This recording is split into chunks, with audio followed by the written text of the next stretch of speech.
hospital. Okay, so that's fine. I don't want to go to ECMC where I have lawsuit.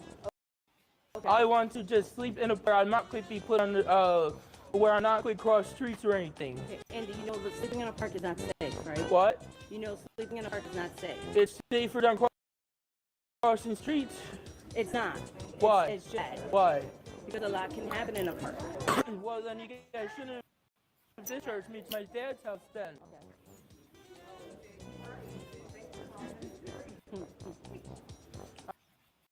I have every right to leave. But I am going to record because I want to make sure my rights are protected now. Your rights will always. I don't want to because you failed to provide me a safe discharge. So we're trying to help you get a safe discharge. I don't want that anymore. I want to leave. Which is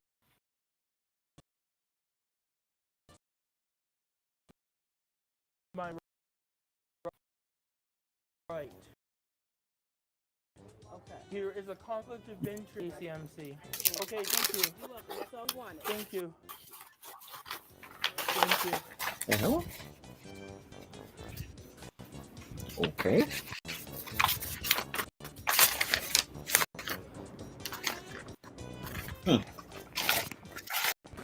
On November 5th, Andy would go live on his YouTube channel, Andy's Family Life Story, and enter a police station. He would proceed to say that he was going to talk to a supervisor about his bullying. He then plays a long text-to-speech essay about the bullying in an attempt to get officers to do something about it. On November 23rd, Andy calls 911 after his family plays loud music to get him out of the parents' bedroom. You can hear him screaming about his ears hurting. Again, note that Andy has a history of going to rock and metal concerts. Andy lies to police about his father to intentionally harm his hearing. What? Okay, so I'm just watching this the poop squatch video from what's his name? Jet Airplane TV, who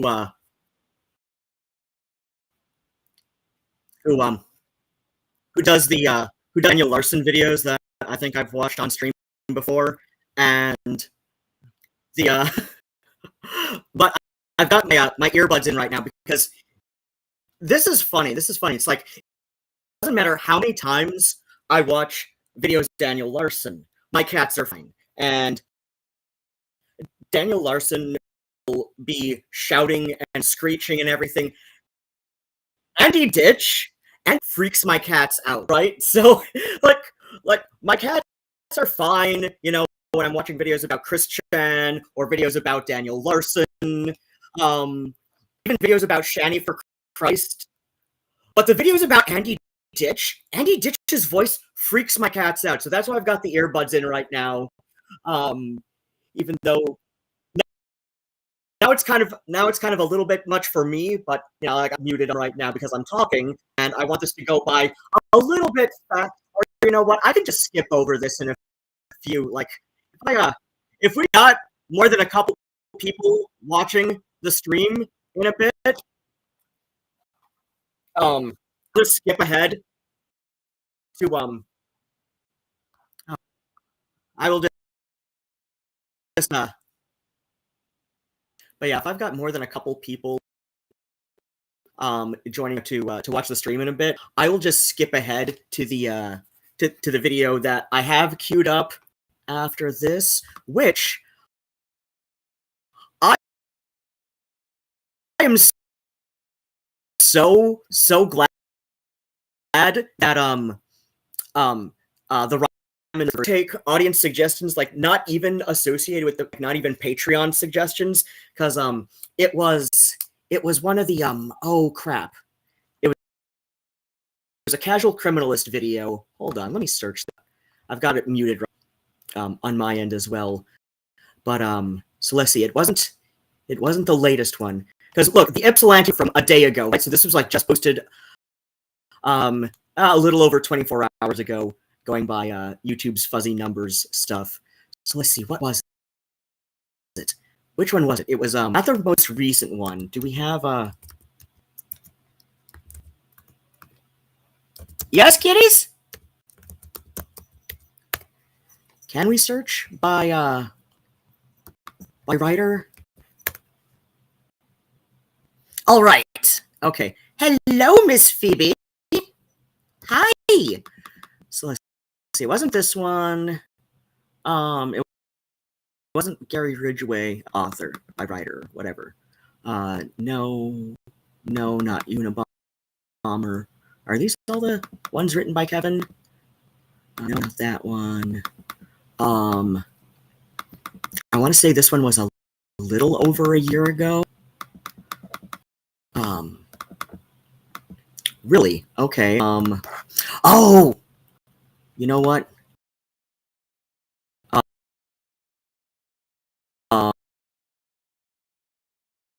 Um,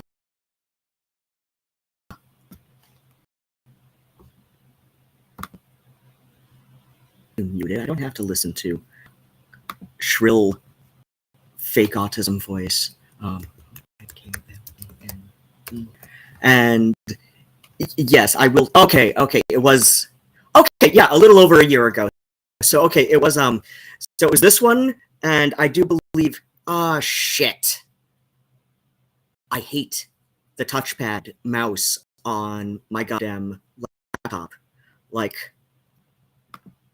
half the time, this thing is like, like I'm pounding against it to get it to detect my finger. Other times, it's like I don't even have to touch it, and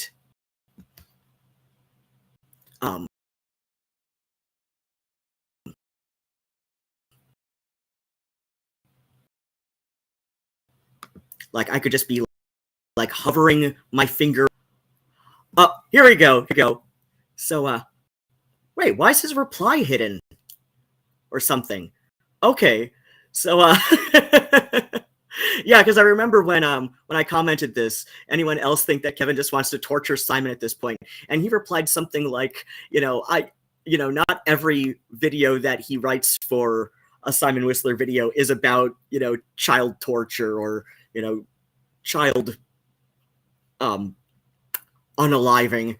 And I responded, hey, if you want us to do a solved Michigan serial killer, try the Ypsilanti Ripper.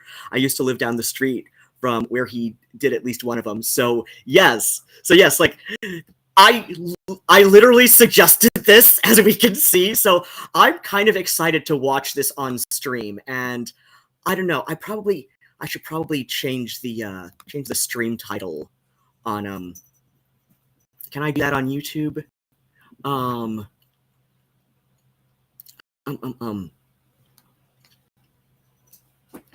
wait, can I do that from here? Captions, music notes. Okay, I can do that from Restream, maybe.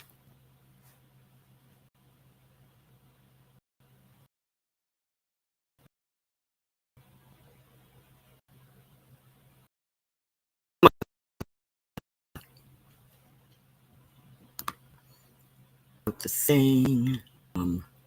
Edit. Is this how I do it? Yeah, you don't get to see me like scroll through. See.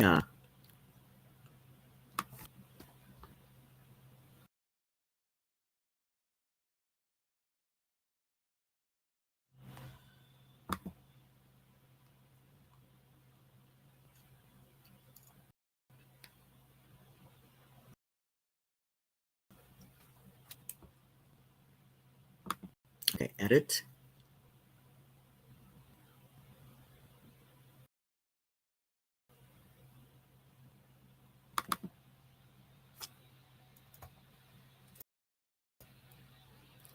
Is this?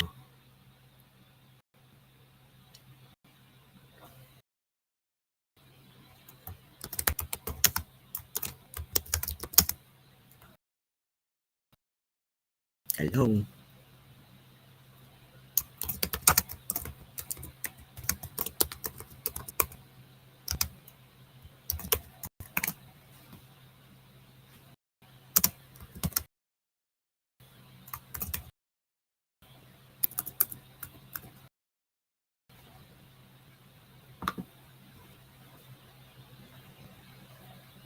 Please.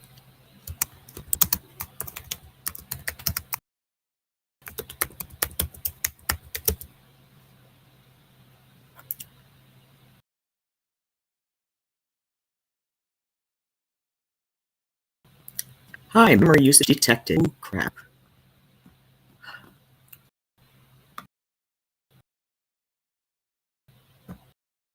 Right, and we save.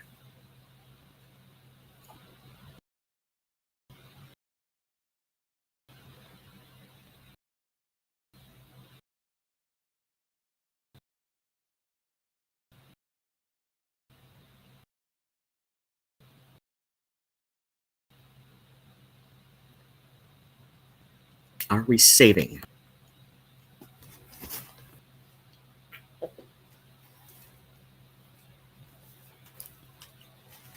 And we wait.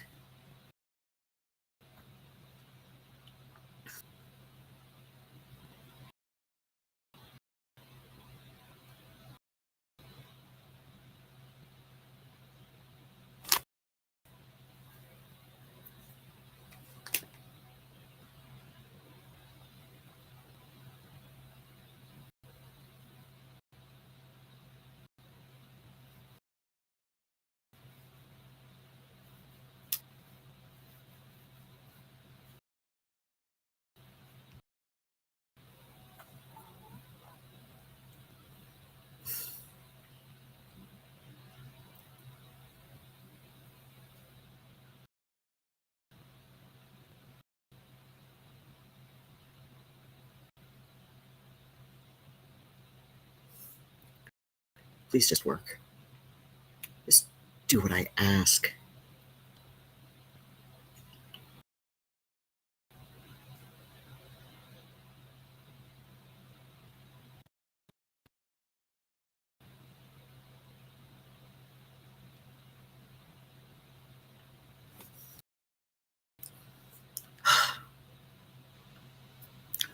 I'm waiting for this thing to finish up what it's doing.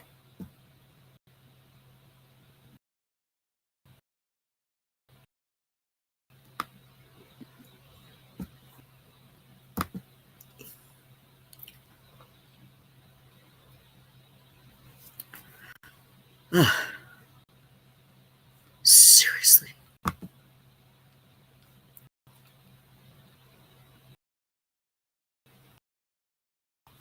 Oh, please.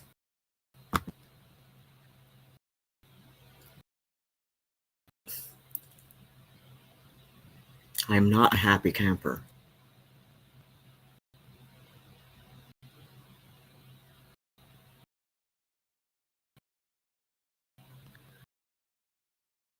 Oh, for crap's sake, come on. Alright, let's see. Closing some tabs might.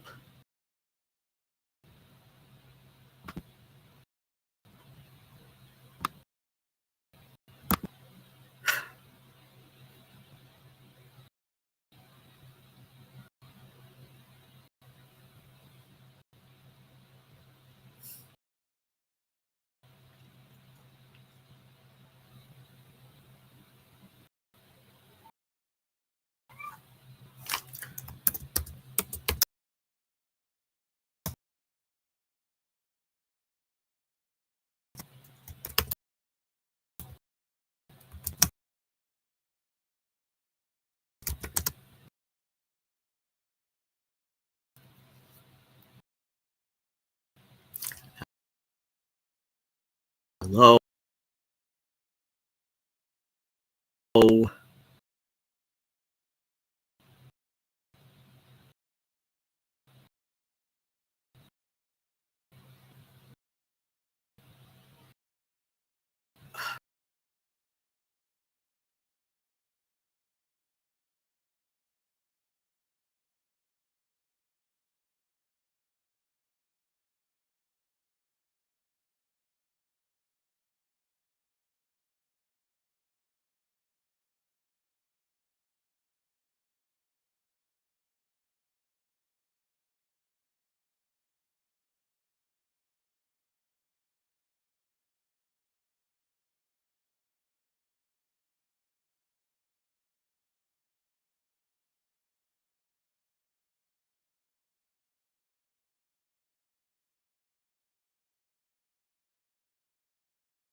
Okay. Right. You know what? I'm going to come to this really quick and view channel on the YouTubes and come on. There we go. Right click, copy link, close the thing, and go back to here on the thing with the stuff, and open up that one with the Discord stuff, and let's spam Keldoge with this.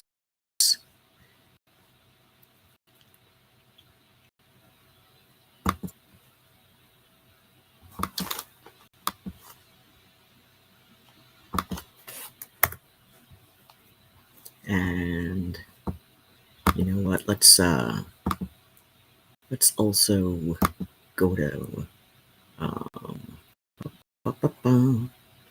let's go to a couple little self-promo spots on some of the other Discords I have been somewhat active on recently. Gotta go to Stardust. She's fun. Especially since I I am so happy with like breaking somebody on in Stardust's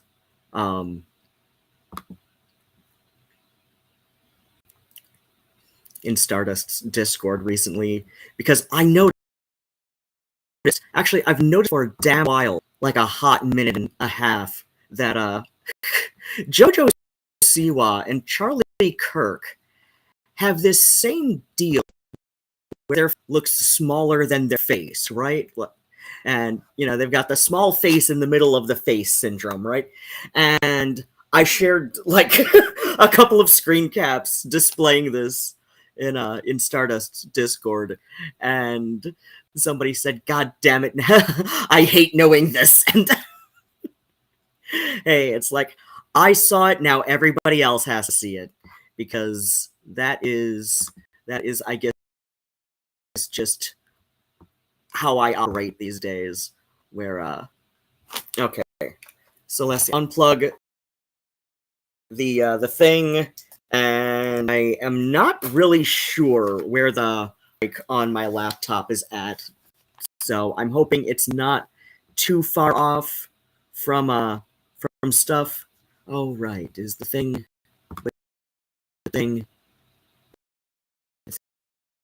here? Okay, volume is let's take that down a scooch. There we go, just a little under 50%. So okay, as I showed off in the comments for this episode of Casual Criminalist, for on the Oakland County, Michigan, so like not Oakland County, California, the Oakland County, Michigan child attack person. So yeah, like a little over a year ago when this video posted, I responded, anyone else think that Kevin just wants to torture Simon at this point?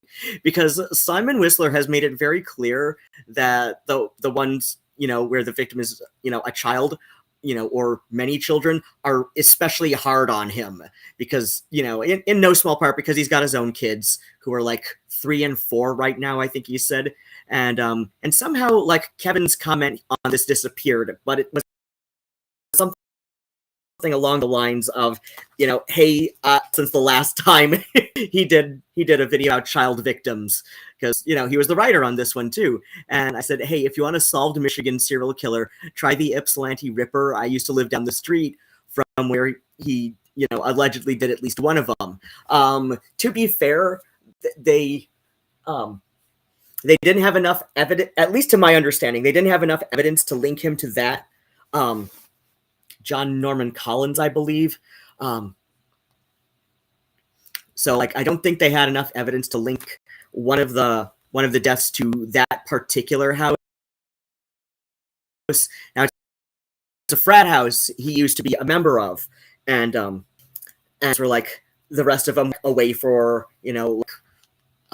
spring break or something, or was it it was early in the summer, and he was like one of the few guys there, right? Because it was always during the summers, and he was one of the few guys there, though they were able to link they were able to at least 2 of the murders to his uncle's house that he like watch over during the summer when they were up at uncle were up at his at their summer place in the UP or something like that. So for like a month during the summers.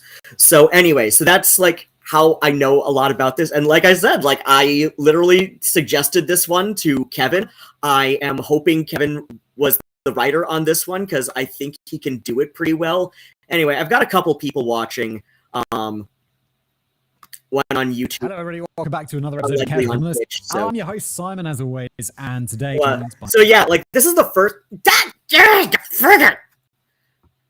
My goddamn touchpad mouse is doing that weird thing again where... Oh, so Xander Hall didn't say anything about Mars? That's why? Well, like, I don't know. It's decided He sent a giant extreme text freaking out. I've hit the thing, like, without even actually touching it. So anyway... Hello, welcome back to another episode of Casual Criminalist. So anyway, this is the first me watching this episode of Casual Criminalist. Like, I did not watch it last night before, just to, like, see how it is. So I'm going to be watching this at normal speed, or else I am afraid I will miss something while painting. So, okay. I'm your host, Simon, as always, and today joined by one of our writers, Emma. I mean, not joined by, but, virtually. She wrote script for me. It's the... Oh, no! Kevin didn't write this one! Okay, but it's Emma. I do like some of Emma's, I do like some of his scripts she's written for Simon, so... Ripper and the Michigan Murders. I've never read this before. We're going to read it together. I'm going to read it. I'm doing all right. Audience member. We're going to explore it together. I'm all over the place today. Let's just get into it. I'm doing all right, Cherry. Thanks for tuning in.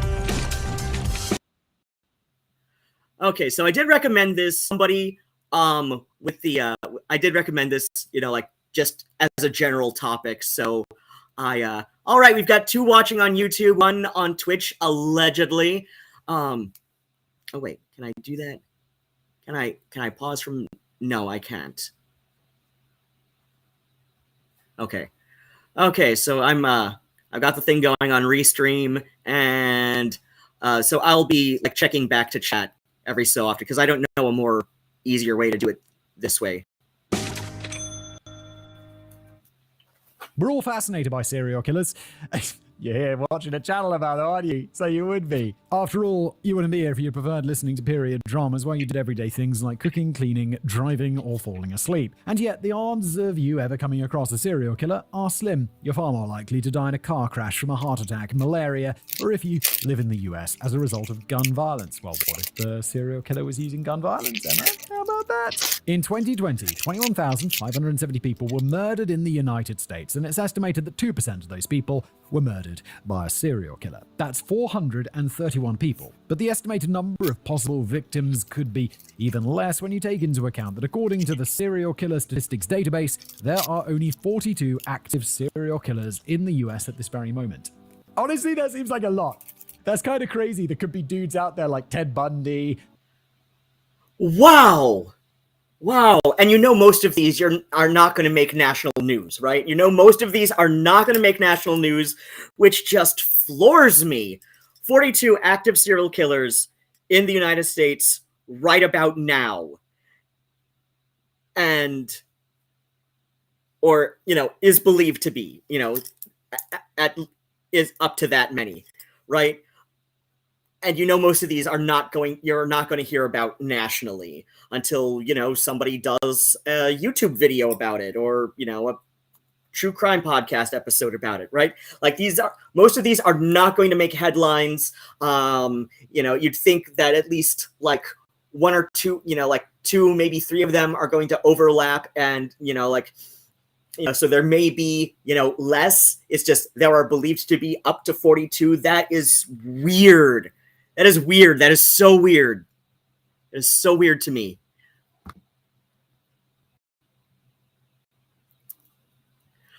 Oh, thanks so much for watching the cats, or the cat videos, whatever. I love my cats. They're so great.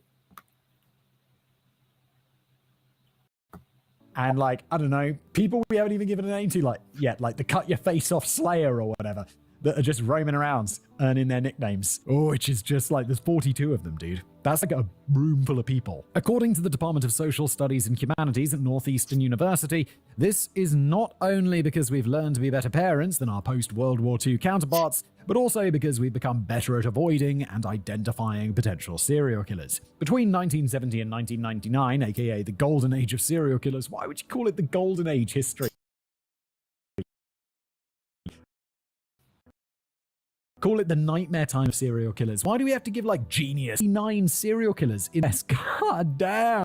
Back then, people were less aware of the dangers of these monsters. They slept with their doors and windows unlocked. Lovers picked secluded areas to park their cars while they fooled around, and young women gratefully accepted rides from strangers. And in the days and weeks following their disappearances, it would be hikers or joggers or their concerned neighbors who came across their mutilated bodies. But in 1969, when the 9-year-old Richard Ramirez started smoking weed and drinking alcohol, 5 years before Ted Bundy killed his first victim, and just 3 years before Ed Kemper became known as the co-ed killer, the female students living in the neighboring university towns of Ann Arbor and Ypsilanti in Michigan were more than aware.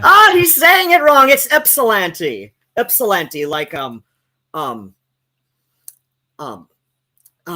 a lot of people will pronounce it like an I, Ypsilanti, rather than Ypsilanti, not like a Y. It's like locally, it's like an I, Ypsilanti. Technically, the town's namesake is Greek, Demetrius Ypsilantis. So the Y is pronounced closer to a U, Ypsilantis or Ypsilantis. Ypsilantis or Ypsilantis, right? So yeah, the Greek is Ypsilanti. But yeah, locally it's Ypsilanti, like an I. Okay. The serial killer was hunting them. Despite the police's tireless efforts to catch the man responsible, 8 women would die a brutal death before their killer was finally found and sent to prison. These are the stories of the 8 young women who will be forever known as the victims of the Michigan murders. Mary Flazar. Mary Therese Flazar, nicknamed.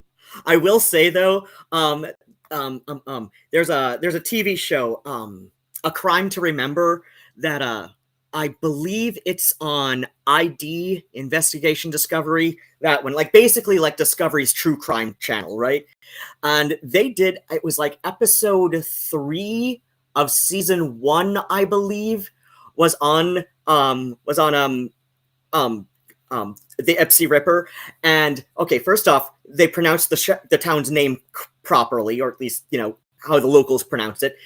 2, okay, if you haven't seen A Crime to Remember before, they'll dramatize at least if it's a serial killer, right? They'll dramatize at least one victim's lead up story, and their little dramatization is okay, you see these 2 young college girls at the bus stop, and one of them says to the other, "Oh, come on, the bus isn't coming." And the first thing out of my mouth, and everybody local who's seen this episode, the first thing out of their mouth is, "Was she waiting for the 6?" because the 6 is habitually late. It doesn't matter what you're waiting for. It doesn't matter what time of the day or whatever. The 6 is habitually late, and that's just how it is. And we've come to live with this. But yeah, it says something that everybody local who has seen that episode of A Crime to Remember, first thing out of their mouth, once that part of the dramatization comes up, which is the first thing out of our mouths is, "Was she waiting for the 6?" Cherry Berry says, "I remember a crime. I remember you." Oh yeah. It's a pretty good little show. It's a pretty good little true crime series. But yeah, that episode, it doesn't matter. Like if you're local, first thing out of our mouth, at that part, oh come on, the bus isn't coming. Are you waiting for the 6? Because one time I was waiting for the 6 at the at the stop at the Meyer Superstore on Carpenter Avenue, right? Which is a major stop for the 6, the 66, and it's the last stop on the 5. I don't know, but it's like the last stop on one of the 5. Because there's like 2 during the school year, 3 variants of the 5. So anyway, like I'm waiting for the 6, right? Because that's the one that ran back to. That's the only one that ran back to downtown Ypsilanti, which is like where my where I was living at that time.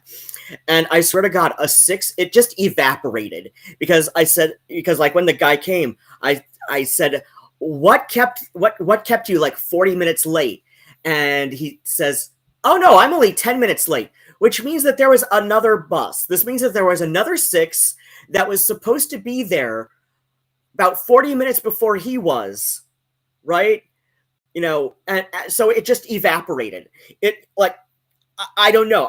There's some kind of Twilight Zone stuff going on with the 6. It's always late. It doesn't matter like what, because like every year, at least once a year, they like, try to like adjust the schedules and the printed scheduling so that it's a bit more, reflective of how it actually goes, right? It doesn't matter. The 6 is always late. It doesn't matter what time of the day, or night you're waiting for it. It's going to be late. It's always late, except for like the first one that leaves for the day, right? That one's always late. Or, the first one that leaves for the day is mostly on time if you're leaving from its first stop, right? If you're leaving from its first stop, which is the downtown Ann Arbor transit station, right? So if you're leaving from there, the first 6 of the day, which is at like 6 a.m., that one is on time. Anytime after that, any bus, any time after that, right? It's going to be late. That's just how it is. That's just how the 6 operates. And locals have just like learned to live with this. And anyway. Also, my stepmother went to high school with one of these girls, I believe. Either that or she was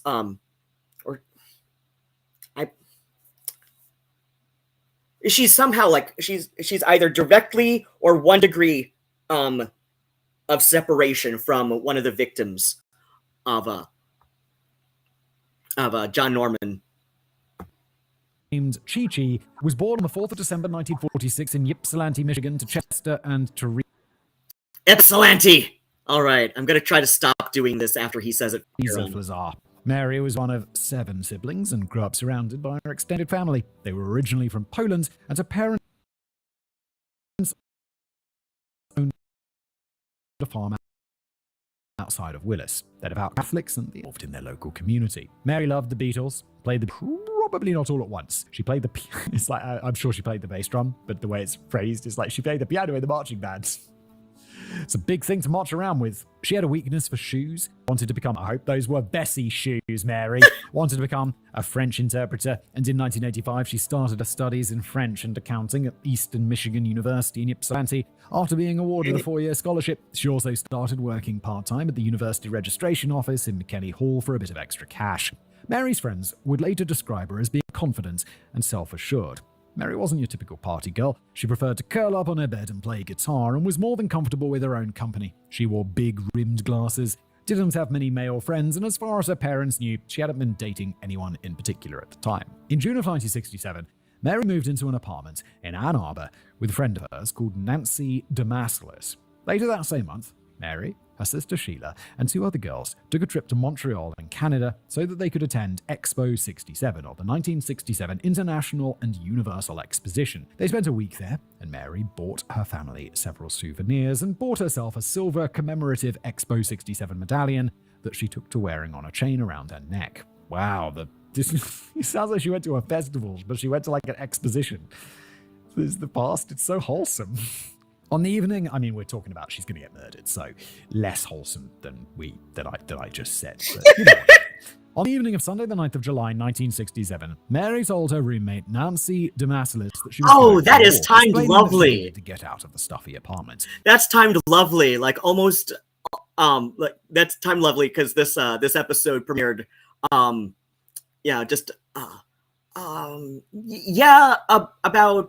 let's see, 9th, 16th, 23rd, 30th. Okay, so this premiered on the 5th.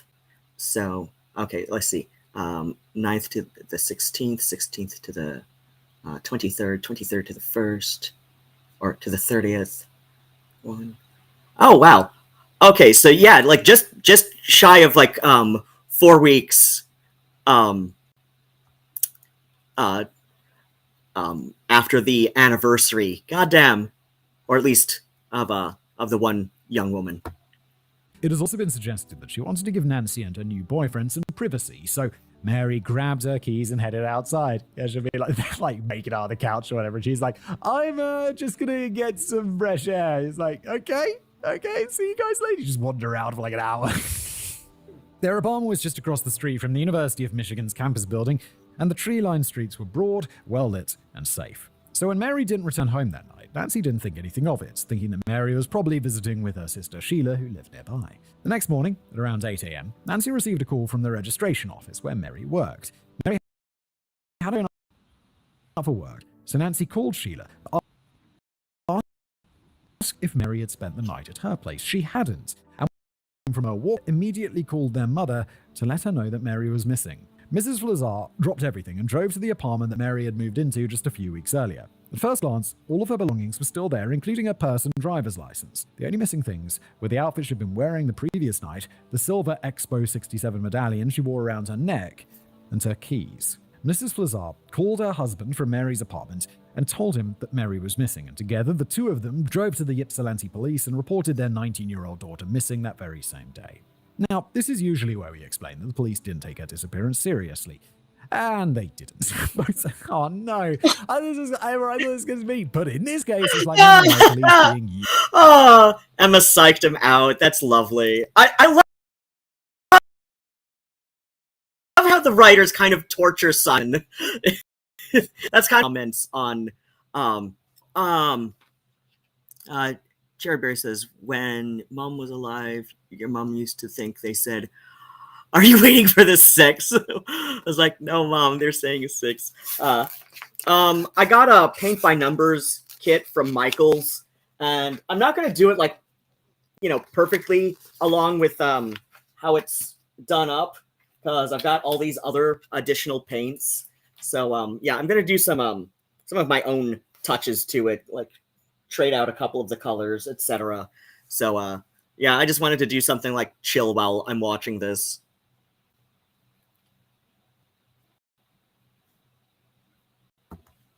Usually lazy as they are. Both Ann Arbor and Ypsilanti are university towns, and during the school year, the population explodes to over 50,000 people. Oh, it yes. wasn't uncommon for concerned parents to call the police to let them know that... Oh, it goes even higher nowadays. So yeah, like that's like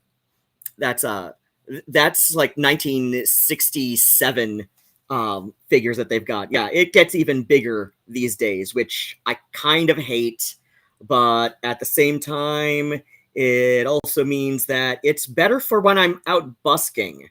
And I'm extremely disappointed with how I did during art fair this year. Like, I seriously got more in bottle returns than I did busking over during art fair. So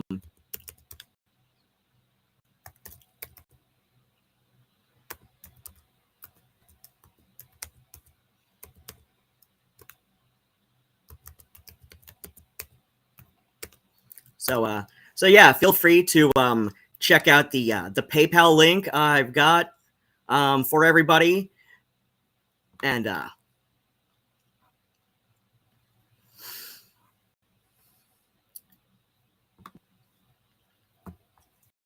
their dear Sarah Ann or Mary Louise hadn't returned home that night, only for the girls in question to reappear days later, tired but happy, and no longer quite as innocent as their parents still considered them to be. Yeah, okay, like, I was too harsh on the police there. I feel this is, I recorded an episode recently where basically the same thing happens, and the parents were like, oh no, not our girl, and the police are like,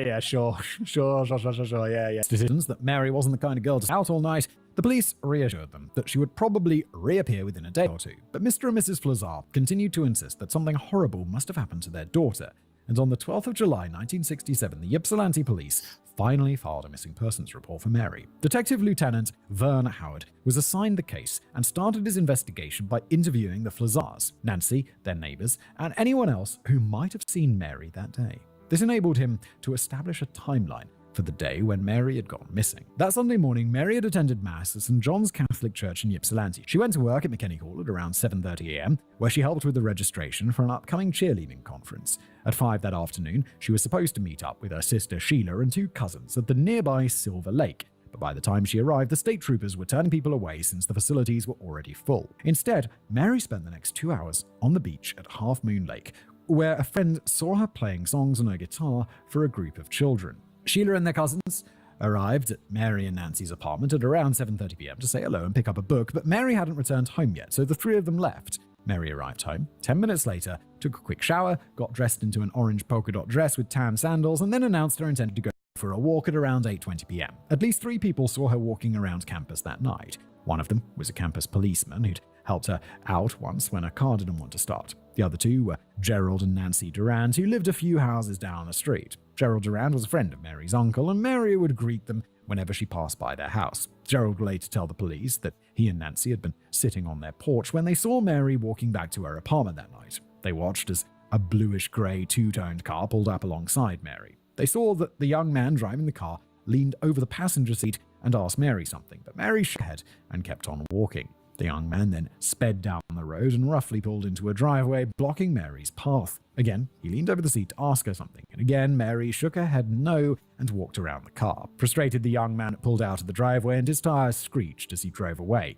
Concerned, Gerald and his wife watched as Mary safely crossed the street and disappeared from view less than a block away from home. When Detective Sergeant Ronald Schoonmaker asked Kathy Jones, one of Mary's friends, if Mary would have gotten into a car with a strange man, the girl denied it, explaining, there are a couple of intersections where, like in the downtown Ypsilanti area, where I think that could have happened at. I mean, they didn't give the address, I don't think, or I mean, if they did, I didn't hear it, but yeah, like I can think of a couple of places in the downtown Ypsilanti area, like including the Depot Town neighborhood, where that could have happened, where like this couple could have lived, where like they reported having seen her the night she disappeared. Just the way it's described, I'm thinking, oh my gosh, that could be a couple of places in the downtown area.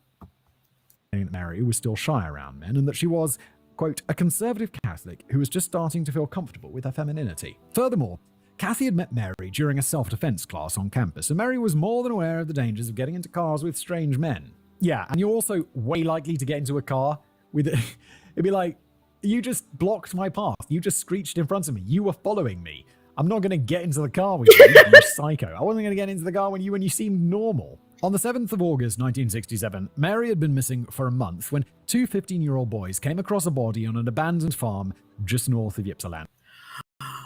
Oh, I know exactly where this is at now. It's not a farm anymore, but I know exactly where they found her. I know, or at least the area, because I know where that's at. Because when I was still working at the Historical Society Museum, one of our guys in the archives, in the basement of the house that's become the museum, he wrote one of the books on this guy. Just real quick. Let me see if I can pull up Cheat. Hold on.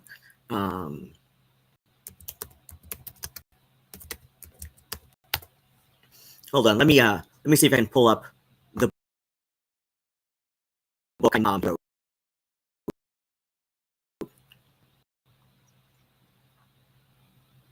Because there's 2 books on the Ypsilanti Ripper.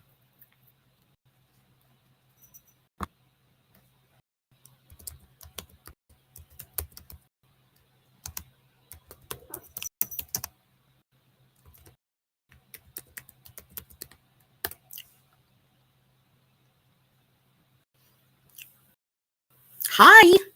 Hello, Miss Phoebe. Hello. Okay. Hello. No, not Edward Keyes. Shit. Please go away.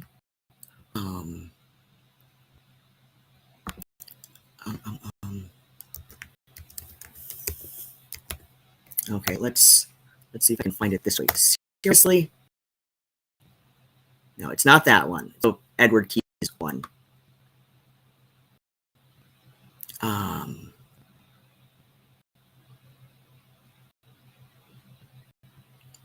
No.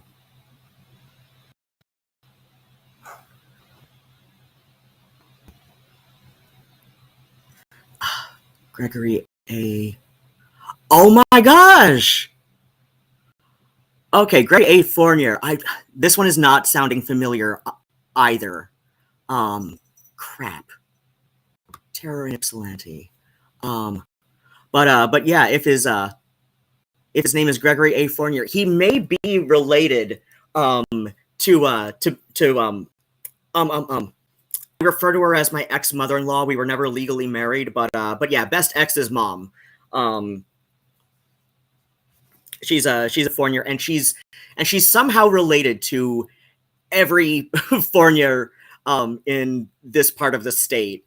But no, it's not him either. Son of a okay, let's see. Ypsilanti Archives, no. No. Crap.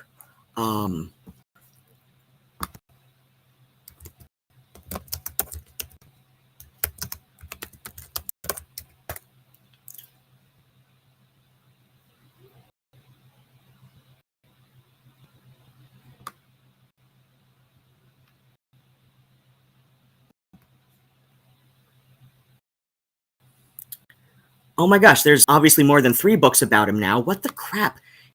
It wasn't Barbara Hutton either. Son of a... And I'm looking at Barnes & Noble because I know I've seen it there. What the... All right, this is going to be driving me nuts. This is going to be driving me nuts. But okay.